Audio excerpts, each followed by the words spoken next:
আপনারা জানেন না, সামনে বছরে ধরা পড়েছিল কলকাতায় মরা মুরগির মাংস খাওয়াচ্ছে বিরিয়ানির দোকানে, হোটেলে। ধরা পড়েনি? পড়েছে। আমার কাছে প্রমাণ আছে, মোবাইলে ধরা পড়েছে। সেই লোকগুলো কিন্তু বেল্টে ছাড় পেয়ে গেছে। ওইটাই হচ্ছে হিন্দুস্তান। তাদের ফাঁসি দেওয়া দরকার ছিল। যে মরা মুরগি খাইয়েছে তাকে যদি ফাঁসি দিত, দ্বিতীয় জন আর সাহস পেত না মরা মুরগি খাওয়ানো। আপনি কলকাতার হোটেলে বসে খাবেন, বিশ্বাস নাই আপনাকে মরা খাওয়াবে না, ভাগার থেকে তুলে নিয়ে এসে খাওয়াবে। বড় কষ্ট লাগে। ওই জন্যে আমি ট্রেনে গেলে খেতে চাই, আমি বাড়ি থেকে পরোটা করে নিয়ে যাই, আমি মুড়ি নিয়ে যাই। ট্রেনে সফর করলে বড় কষ্ট লাগে।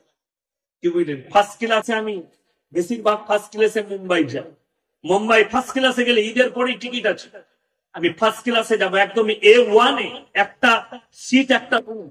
কিন্তু বাড়ি থেকে খাবার নিয়ে যাই, কমপক্ষে 32 ঘন্টা লাগে।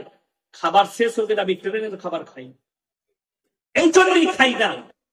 ওরা বলে তো হালাল, কিন্তু হালালটা কিভাবে করেছে ওটাও আপনাকে জানতে হবে, ঠিক কি না? বুঝতে পারেননি? হালালটা কোথা থেকে করেছে, কিরকম করবে? মাতাল মুরগির দোকানি মুরগি জবাই করছে।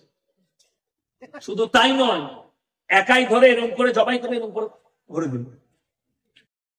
বহুত ব্যাপার আছে।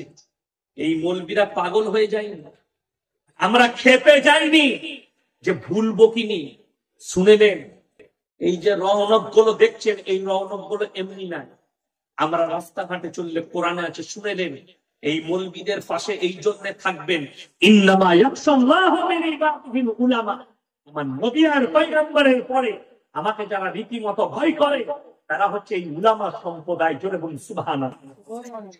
সঙ্গ দোষে দোয়া ভাসে, বাস্তব কথা বলি। হাই রোডের ওপরে শালিমার কোম্পানি আছে, শালিমার মুরগির মাংস কোম্পানি। তারা এরকম দেখছেন, এগুলো চেন ঝুলে আছে, আছে না নাই? আছে। এরকম ভাবে চেন ঝুলে আছে, এক একটা চেনে একটা করে মুরগি ঝুলে আছে। সেই মুরগিগুলো চলে যাচ্ছে। দুজন টুপিওয়ালা মৌলবি দাঁড় করিয়ে রেখেছে, আমাদের মতো দাঁড়িয়ে রেখেছে, মাথায় টুপি, পাঞ্জাবি পরে আছে, তাদেরকে বেতন দিয়ে রেখেছে। অথচ আমি দেখলাম তারা সার্টিফিকেট নিয়ে জমা দিয়েছে কোম্পানি, যে আমরা মুরগি। সার্টিফিকেট কি?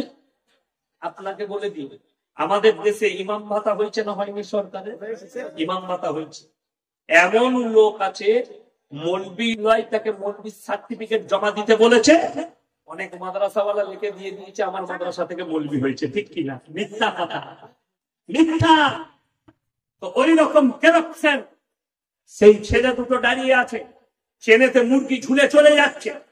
প্রথমেই একটা কারেন্টের ঝটকা মারছে সেই মুরগিকে, মুরগি জব্দ হয়ে যাচ্ছে। পরেক্ষণে পরের চেনেতে গিয়ে তার গলাটা ব্লেডে কাটা যাচ্ছে, তারপরেতে গিয়ে মুরগিটা ছিলে যাচ্ছে, তারপরেতে মুরগির চার ঠান্ডা হয়ে বুকটা একদিকে, রান একদিকে গিয়ে পড়ছে কোম্পানি। তাকে জিজ্ঞেস করলাম, বাবা কোথা থেকে ফারাগা? স্যার ভাই কথা বলতে পারে না। আমি বললাম এরা মৌলবি? বললে হ্যাঁ। ম্যানেজার বললে সার্টিফিকেট, আমি সার্টিফিকেট দেখি, দেখছি কোন এক মাদ্রাসাওয়ালা দিয়েছে। আমি নাম করবো না, আল্লাহ হেফাজত করুক। এই মাদ্রাসাগুলোকে গুড়িয়ে দিলে, ডজাত দিয়ে কোন রকমের পাপ হবে না। কারণ সমাজকে তোমরা কি খাওয়াতে চাইছো? তোমরা বলতে পারলে না মাদ্রাসায় 2 বছর পড়ো, কোন কাজে যাবে? সেই খাবারটা হালাল না হারাম তোমরা মানুষের কাছে প্রচার করবে, তোমাদের দ্বারা মানুষের কাছে হারাম পৌঁছাবে। আমার ভাই, একটা মানুষ কারেন্টের শর্ট খেলে মরেও যেতে পারে, বেঁচেও থাকতে পারে, ঠিক কিনা? ধরে নেন ওই মুরগিটাকে কারেন্টের শর্ট দিলে, আপনারা জানেন একটা দেশি মুরগির থেকে পোল্ট্রি মুরগির হাড়টা আরো দুর্বল।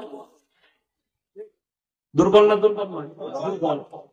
এই যে শীত, এই শীতকালে খালি ময়দানে একটা মুরগিকে সারা রাত নামিয়ে রাখুন, পোল্ট্রি মুরগিকে, সে মরে যাবে।